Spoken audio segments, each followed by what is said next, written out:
حکیم لقمان رحمۃ اللہ علیہ فرماتے ہیں، ایسے راستے سے پرہیز کرو جو کسی کو فائدہ نہ پہنچائے اور لوگوں کا دل دکھائے۔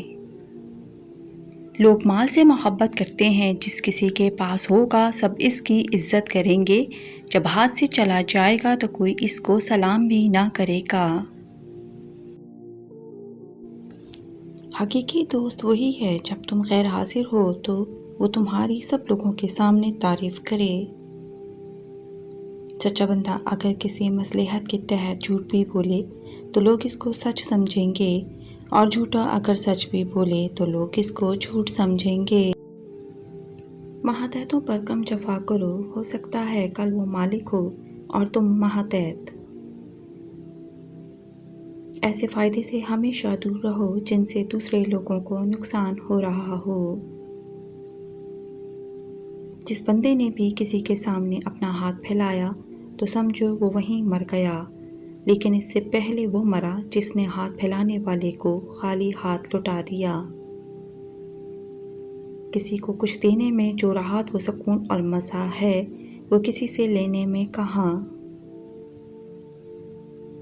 یہ کامل عالم پانی نہ ملنے کے باوجود سیر ہوتا ہے، اور ایک جاہل سمندر میں رہ کر بھی پیاسا رہتا ہے۔ بدخلق اور برا وہ ہے جو غصے کی حالت میں خود پر قابو نہ پا سکے۔ سوال اس کے آگے کرو جو رزق حلال کا عادی ہو اور اجتناب حرام کرتا ہو۔ جہالت پر راضی رہنا عقل سے محروم رہتا ہے اور موجب غضب الہی ہے۔ دسترخوان پر چیزوں کو الٹ پلٹ کر دیکھنا میزبان کی دل آزاری کرنے کے برابر ہے۔ ہر کام کی زیب و زینت ادب سے ہے، اور ادب راہ الہی کا پہلا زینہ ہے۔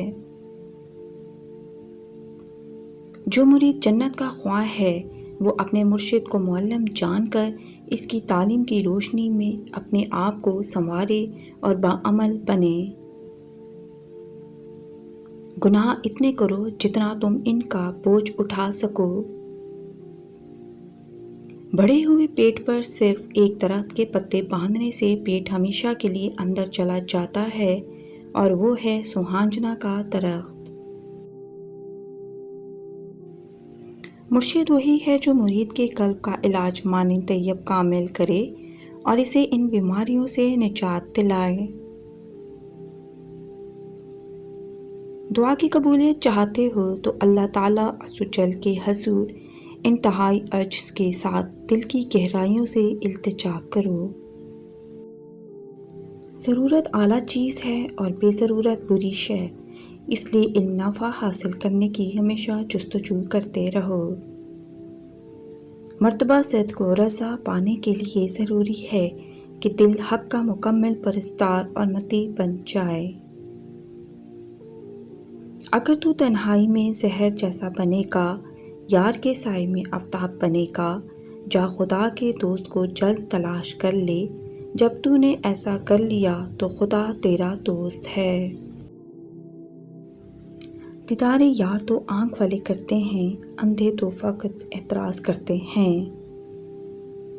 اپنی آنکھیں کھولیں کیونکہ دنیا صرف ایک خواب ہے۔ وہ مومن نہیں ہو سکتا جس کا غیظ و غضب کی حالت میں اپنے نفس پر قابو نہ ہو۔ اپنی خواہشات کی نظر سے دیکھنا ہر شے کو حقیر اور ذلیل جاننا ہے، اور خالق حقیقی کی رضا کی ناشکری کرنا ہے۔ دنیا کی زندگی ایک سفر کی حالت ہے اور منزل آخرت ہے۔ سفر میں خوشی اور آرام رہزن ہوتے ہیں۔ عاشق وہ نہیں جو ہر دم یار کی طلب میں رہے، عاشق وہ ہے جو دل کو یار کا حرم جانے۔ دنیا کی ناکامی انسان کے لیے بہتر ہے، مراد حاصل ہونے سے انسان بدمزاج اور سرکش بن جاتا ہے۔ غم کا خیال سینکڑوں خوشیوں کا پیش خیمہ ہے، فکر میں انسان دوسری فکر بھول جاتا ہے۔ لالچ اور جنگ میں عقل اندھی ہو جاتی ہے۔ عشق حقیقی تو وہ ہے جو جذبہ عمل کو اور بھی تیز اور مضبوط کر دے۔ جو بندہ سچ کے راستے پر چلتا ہے تو جان لو وہ بندہ شیطان کی چھاتی پر چل رہا ہے۔ مقصد پورا ہونے پہ راحت ملتی ہے اور مقصد سے بالکل مایوس ہونے پہ بھی نفس کو راحت ملتی ہے۔ بادشاہی مشرق کی ہو یا مغرب کی، وہ ایک بجلی کی چمک سے زیادہ نہیں ہے۔ انسان جس کو سلطنت سمجھتا ہے، اس کی حقیقت خواب سے زیادہ نہیں ہے۔ اس دنیا کو اور اس سلطنت کو امن کی جگہ نہ سمجھو، امن کی جگہ عالم آخرت ہے۔ اگر انسان اپنا خریدار چاہتا ہے تو خدا سے بہتر خریدار کون ہوگا؟ اللہ تیرے ناقص عمل خریدتا ہے اور اس کے بدلے نور عطا کرتا ہے۔ انسان کا فانی جسم خرید کر اس کے بدلے میں ابدی سلطنت عطا کرتا ہے۔ انسان کو گزرے گناہوں سے مایوس ہو کر آنے والے احوالوں کی اصلاح کو ترک نہیں کرنا چاہیے۔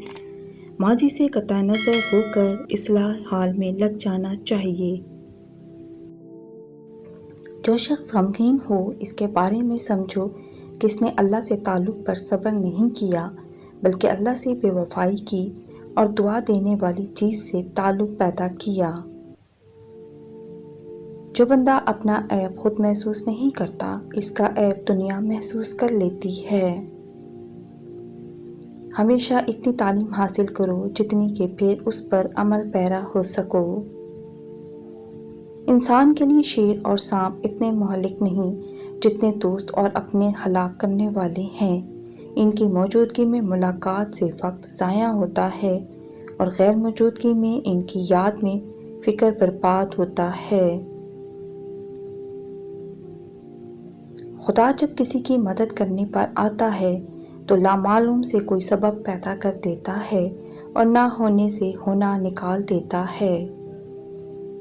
کسی کو اتنا مجبور نہیں کرنا چاہیے کہ وہ اپنی خاموشیاں توڑ کر لفظوں سے تمہاری دھجیاں اڑا دے۔ جب رب راضی ہونے لگتا ہے تو بندے کو اپنے عیبوں کا پتہ چلنا شروع ہو جاتا ہے اور یہی اس کی رحمت کی پہلی نشانی ہوتی ہے۔ جہاں تک ممکن ہو کبھی مال کو طلب کرنے والا مت بن۔ اگر دولت مند ہونا چاہتے ہو تو 7 بیری کے پتے لیں اور ان پر 100 بار یا کہارو یا جبارو اول و آخر درود شریف پڑھ کر پھونک ماریں اور اپنی جیب میں رکھ لیں، جلد دولت مند ہو جاؤ گے۔ تلاش کر چاہے جس حال میں بھی ہے، اے پیاسے پانی کی تلاش مسلسل جاری رکھ، یہاں تک کہ وہ وقت آئے گا جب تو بہار کو پا لے گا۔ دنیا کیا ہے اللہ سے غافل ہونا، نہ کہ ساز و سامان، چاندی، بیوی اور بچے۔ اچھے ساتھی کو چھوڑنے کے نتیجے میں برا ساتھی مل جاتا ہے۔ دل کا آئینہ جب صاف و پاک ہو جائے گا تو آب و خاک سے بالا تر نقش دیکھے گا۔ عارف کامل کی پیشانی لوح محفوظ ہے جس میں دونوں جہانوں کے اسرار محفوظ ہیں۔ شیخ راہ سلوک کا ہاتھی ہے جس کو دیکھ کر مقصد تک پہنچ سکتے ہو۔ مزید اچھی ویڈیوز کے لیے چینل کو لائک کریں، شیئر کریں، سبسکرائب کریں۔ شکریہ۔ اللہ حافظ۔